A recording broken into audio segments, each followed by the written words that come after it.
All right. Well, sorry, it's been quite a while since my last video or live stream or anything like that. I've made quite a few changes in the studio here. Not sure if you can see that or not.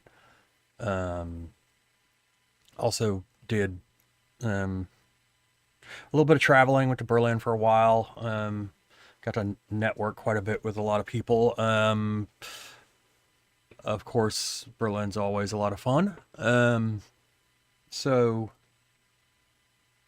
been working on a lot of different stuff since I've come back, and I guess a little bit before, just trying to get things ready for new label, new releases, things like that. But I've added a few things in the studio since then. I think I've got the UBXAD, which is great for like chords and stuff. We're not really going to be using that today.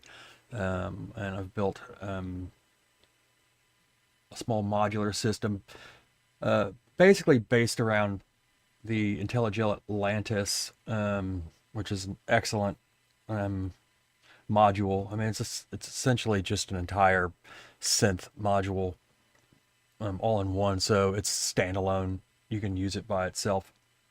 But of course, when you start modular, then you end up getting more modules, which I obviously have gotten. I'm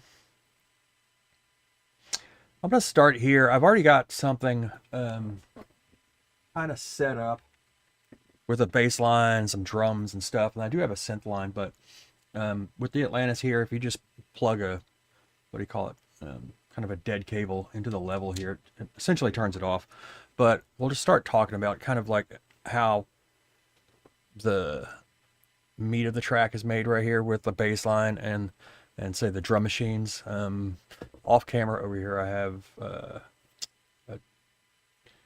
RD8, sorry, which I may be using just for other drum sounds, but for the most part it's going to be these two RD9s, and then the Syncussion over here will do some other kind of hi-hat shaker type things. But it's at 138. I have everything going individual outs, as you can see here from the RD9s, and everything has individual outs going into this Behringer here, which has 8 inputs, and then I have a ADAT breakout box in the rack below.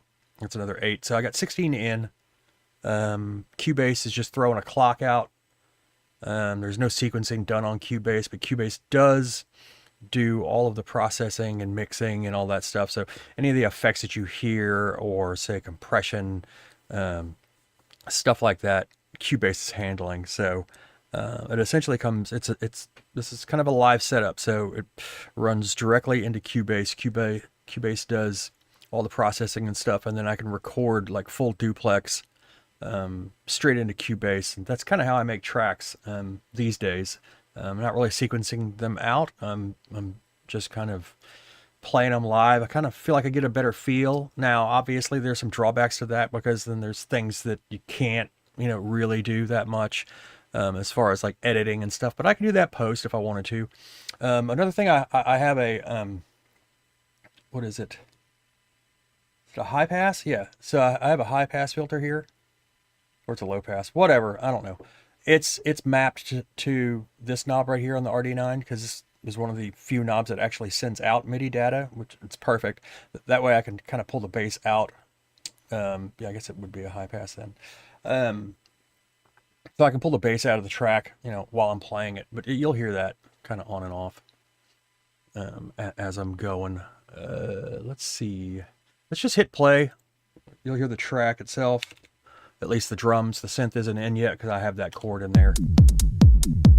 So I've got this edge doing the bass line. Hit mute on the kick and you can hear. That's what the bass line is. Bring the kick in. That's what it sounds like. This is the shaker. Syncussion. Then you have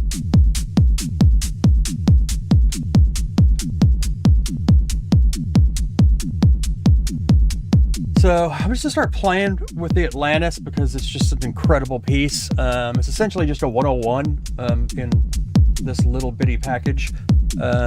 but it has other things that are useful as well, like the addition of these voices that are essentially modulators, but you can take a voice out of this one and put it into the external end, so you can end up essentially doing 3 chords, because then you have, say, like a saw wave here, a saw wave there, and a square wave there. So you can have 3 of them going at the same time, and the one that is set as a modulator that you bring out, you can tune differently than the other 2. But here's Dope for Dark Time is running just a step sequence right now. It's very simple. I'm gonna pull this out and you'll hear the Atlantis.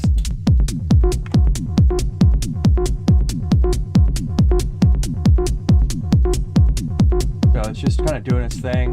The filter is really touchy. So you can't ever really, at least not for me, I never really want the frequency up that high.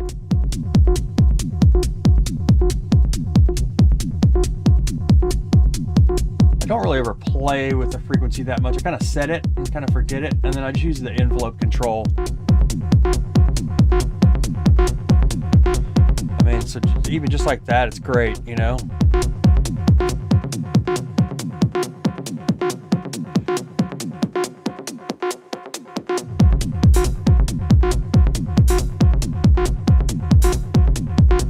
Just like that on its own, it's awesome. We can bring in another waveform here.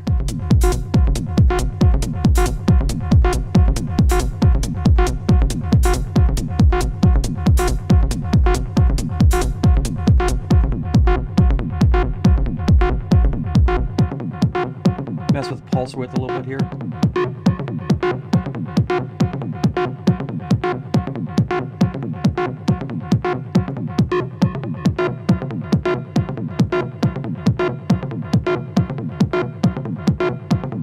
I also already have modulation going on here. It's just through the internal LFO. It's super cool. So without it, this is what it sounds like here.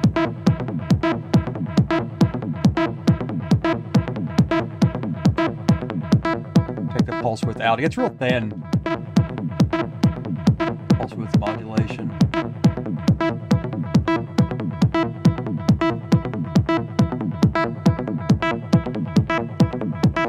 And then if you modulate the pulse width with the envelope, you know, obviously it depends on how you have this set. So like right now it's like a real sharp. External would be right here. So now it's just using this mod here, but check out like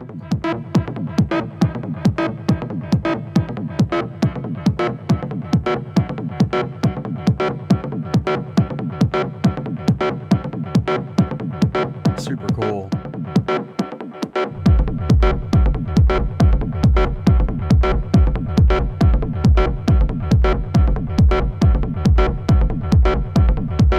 Bring in a little hat here.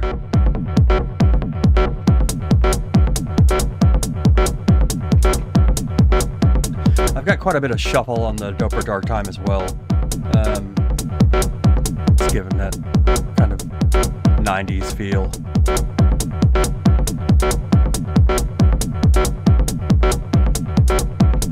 Got an offset over here too, which will offset the CV, like at least the voltage, the pitch voltage from the dark time it's going into the Atlantis, so you can quickly kind of do like pitch changes. It also has a slew, so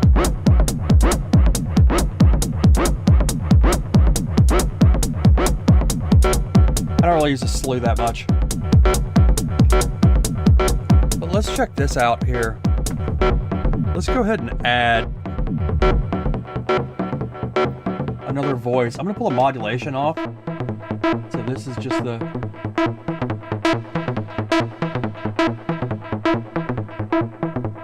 This is just the saw wave and the square wave. And then what I'm going to do is I'm going to add one of the onboard modulators that they have. I'll just add another saw. put it into the external in, and then we have a slider right here for the. So I'll pull these down. Here's how you control the pitch on it. But now we bring this up.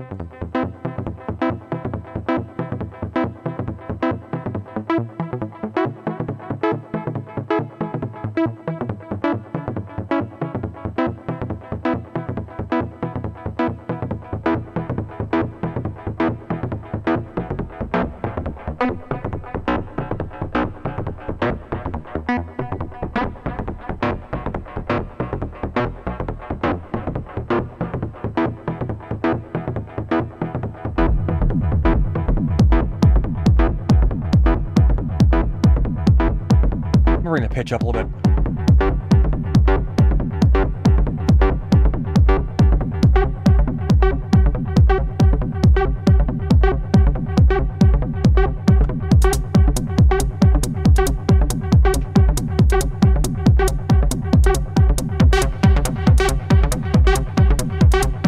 It's real simple to get some really cool sounds out of. Change the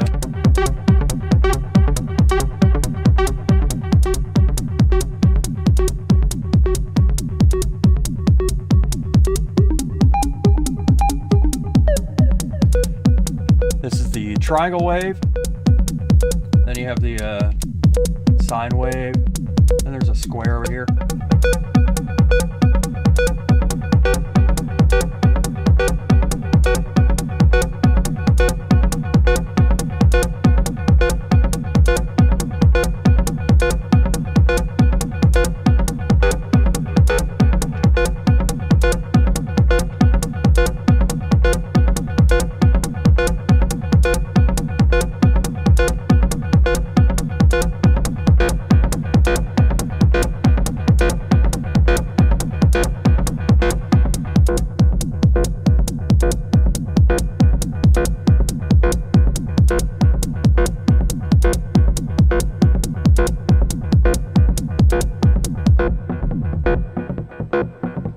Another thing I like to do is to add a another oscillator in from a different machine. So right here I have the MCO from ALM. Bring this, put that into the pitch output. And that's this here. It's got a bunch of different waveforms to choose from. Noise all the way at the bottom there. I'm in the pulse width output there. I'm just going to stay in the regular out.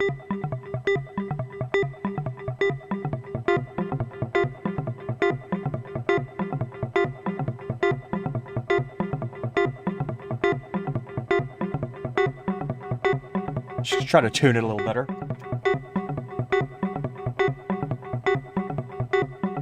I really like the bandpass filter on this thing.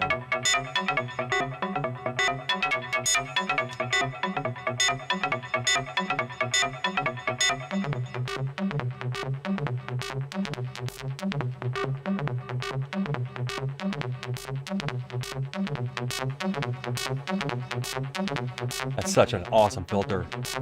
That's crazy. Turn up this bass line. And bring up the volume a little bit on this.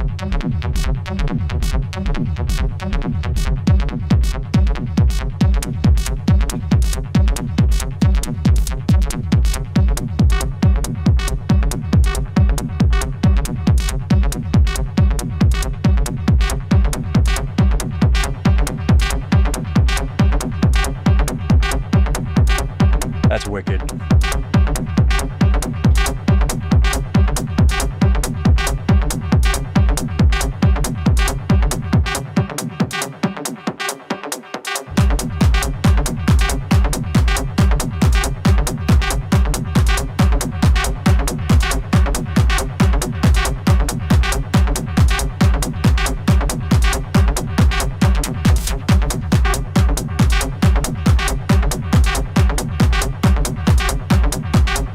Probably hear my foot stomping.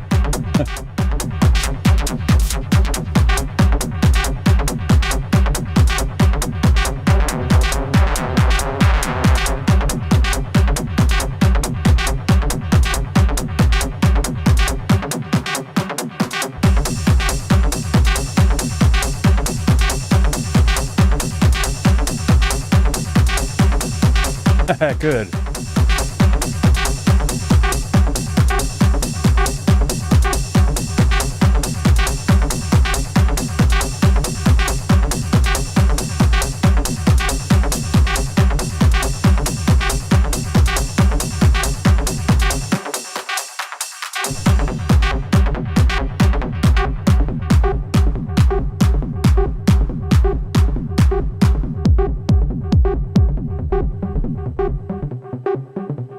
Synth is just, oh, it's so kick-ass.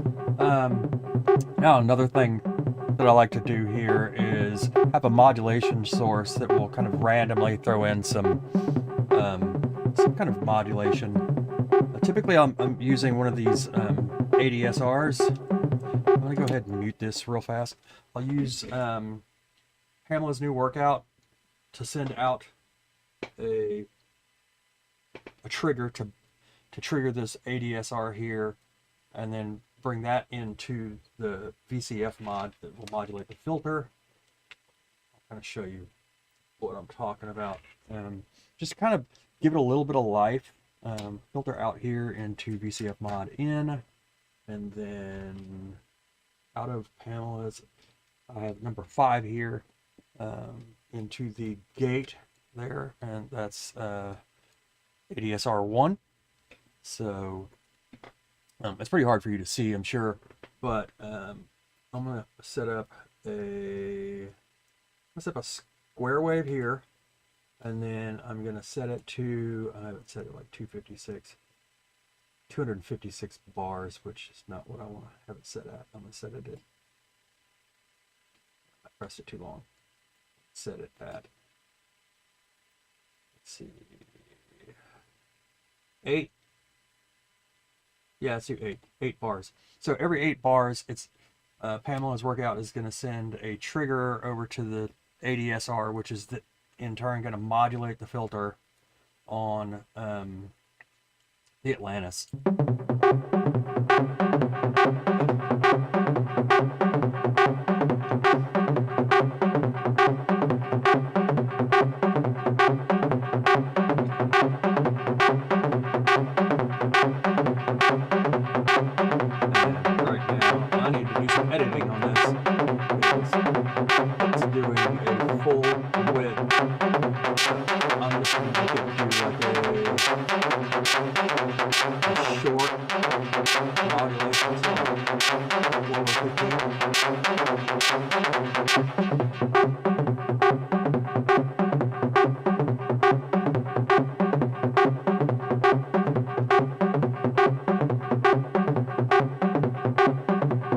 Actually set to, I need to do divided by 8. It was times 8, so it was doing it on 16th notes.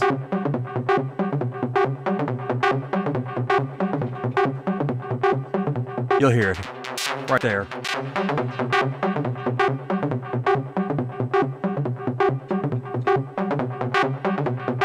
So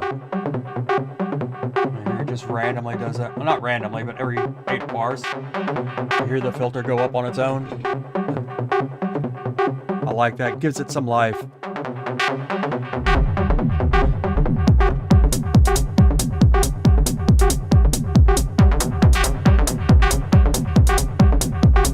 going to shorten that.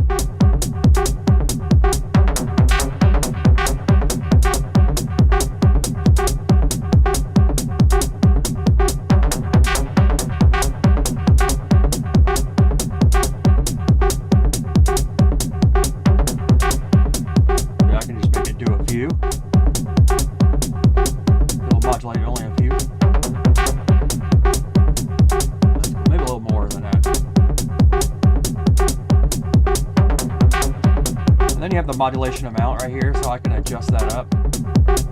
It's very sensitive. With the ADSR, I can change how long it.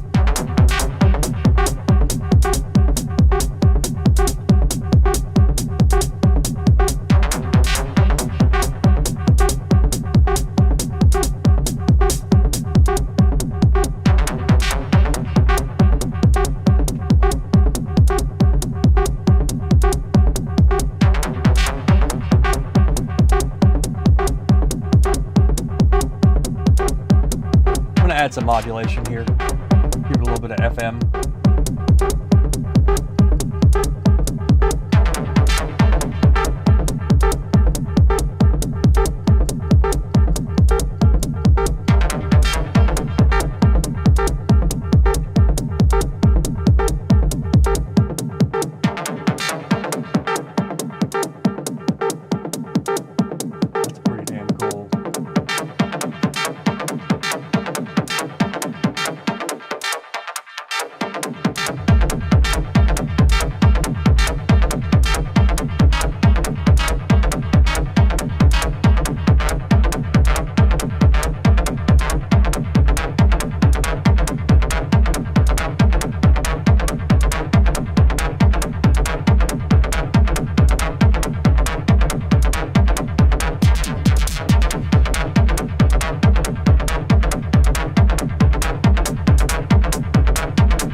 You get the idea how that works. It's very simple to come up with something really, really cool. I think maybe what I'll do is I will just play only with the Atlantis itself. Like I said, because it's a standalone unit. You don't need any of this other stuff. I will continue to use the offset though, but I'm going to pull the input out of the MCO. From there, I will get rid of this modulation source from the Pamela's new workout. And what I have is essentially just a quantized CV coming out of the CVP here that is offset a little bit. And then the gate is coming directly out of Dark Time, which is setting the sequence. And I'm going to just push all these down and we can just build a voice from scratch here. So you can hear the gate. That's what the gate's doing right now. It's just clicking that. External in is running. It's running this same sequence that it was before. The way this works, it's really cool. It's essentially, this is a mixer. You have a square wave there. I gotta bring up the there. Bring up the filter a little bit. You have a square wave there. Saw wave there, sub oscillator,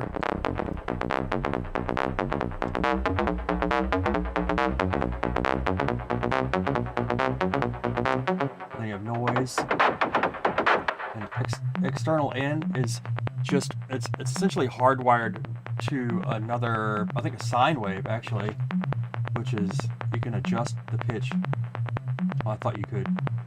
No, you can adjust the pitch here. Right, but this one hardwired is already tuned to these other three oscillators here, which is cool, but I like to do some kind of detuned sounds. Detuned sounds are more of my favorite, and how you do those is you would grab a patch cable, come over here to where it says modulators, and then you have a sine wave, triangle, a saw wave, and a square. I like to use the saw. I like two saws together. They sound great. And then you have a volume control for it right here. But this is the one that is, the pitch is controlled by this slider here.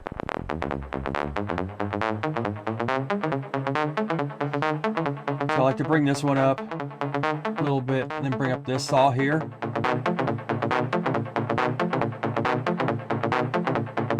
And just two saws are great. You know?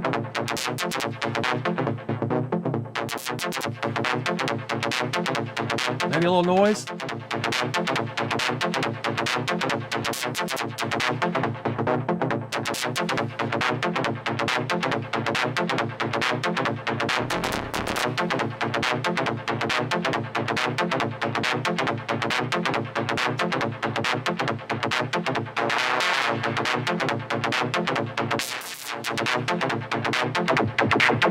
the resonance is basically unusable in this.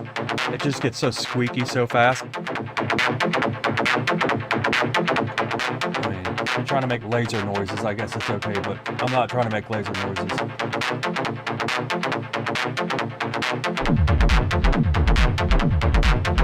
Bass line.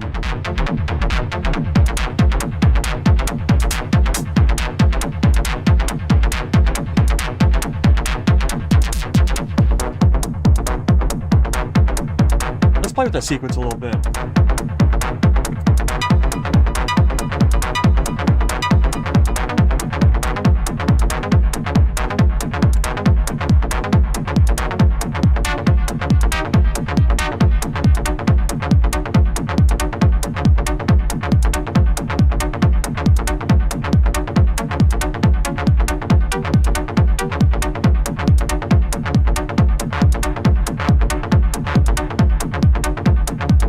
Adjust the offset, change the pitch.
Modulation of this.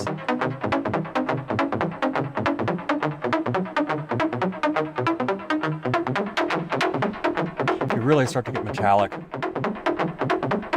Sometimes that's really cool. I'm gonna turn down some of this delay, I think.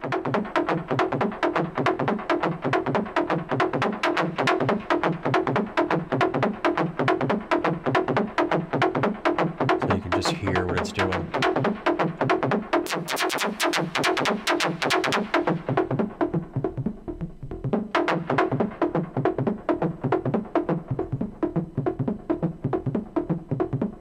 Watch it.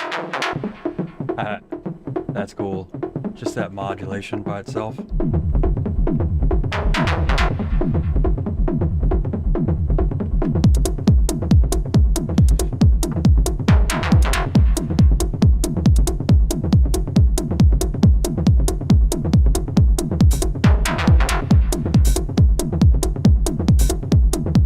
And with the Pamela's workout, you can change how long that modulation lasts just by the width knob, so I can make it last maybe a few more notes here.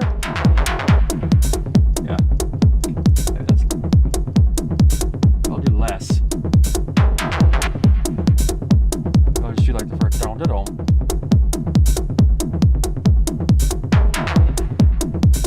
Yeah, that's pretty cool.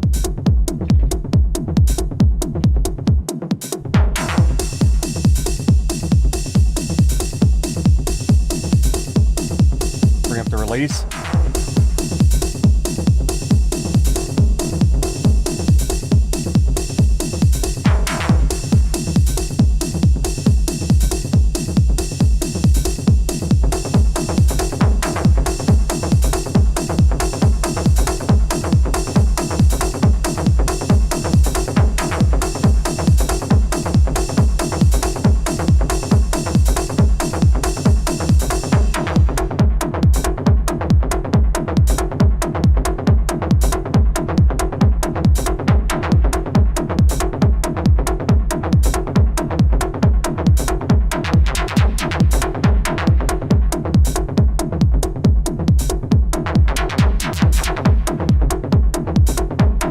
Well, I think you kind of get the idea of what I was trying to get across, how easily you can just get something going with this Atlantis here. If you have a loop, you know, bass line and drums going, throw this in with a little sequence, and it doesn't really matter what you do.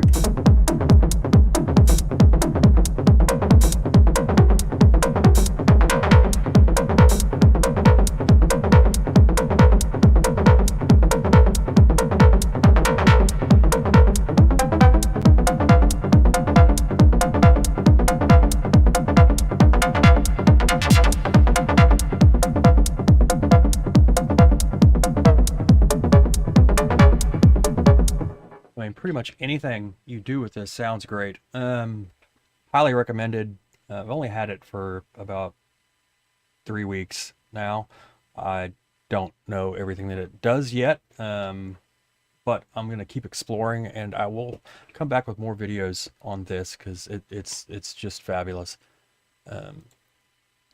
Thanks for watching. I will probably stream again, probably tomorrow. But I'm going to do something completely different. I'm going to break down how I process the RD9s, because that's a question that I get all the time. People like the sound that I'm getting out of these. It's pretty simple.